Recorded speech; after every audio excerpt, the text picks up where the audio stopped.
participació de luxe, especialment a la categoria femenina. A la prova de 10 quilòmetres, el campió d'Europa de 10.000 metres, el francès Mohamed Adouni, s'ha imposat amb moltíssima claredat amb un temps de 27 minuts i 42 segons. L'expectació en aquesta cursa estava centrada en Hellen Obiri, que volia intentar fer el rècord del món de la distància, però que finalment no ha aconseguit. Això sí, la keniana ha estat la guanyadora en categoria femenina.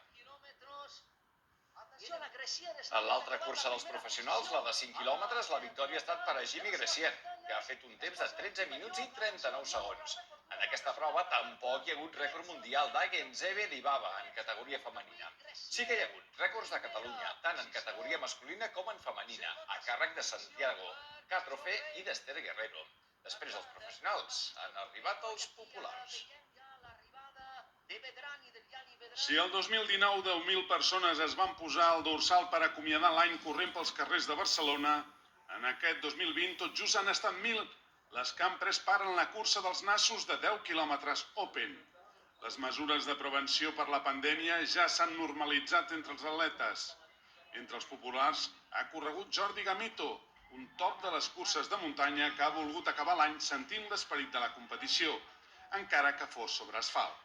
A l'acabar d'obrir inscripcions estava dels primers per treure una miqueta de xitxa i començar l'any amb bon peu, ja que aquest any ha sigut un desastre. Entre els corredors hi havia el sentiment de certa fredor en l'ambient festiu que tradicionalment es viu a la cursa dels nassos, però res més. Una mica diferent, però ja vaig fer la marxa en aquest format i em va agradar, així que m'he atrevit a tornar a fer-ho. Els 1.000 corredors populars que van tenir la sort de poder inscriure's estaven enquadrats en 3 curses de 333 inscrits, amb sortides de 6 en 6 cada 5 segons. Al davant un circuit pla i ràpid a l'avinguda del Litoral de 5 quilòmetres, al qual s'havien de fer 2 voltes. A l'arribada ràpidament calia posar-se la mascareta i no fer grupets. Poder estar aquí, poder-se posar un pitrell i i lluitar per les nostres marques, cadascú la seva.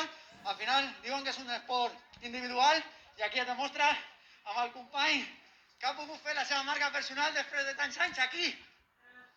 La 22a edició de la cursa dels nassos serà recordada com la prova de la pandèmia. L'esforç de l'Ajuntament, però, ha fet possible que no es trenqués la tradició que va començar l'any 1999. Miquel Ribas, TV3, Barcelona.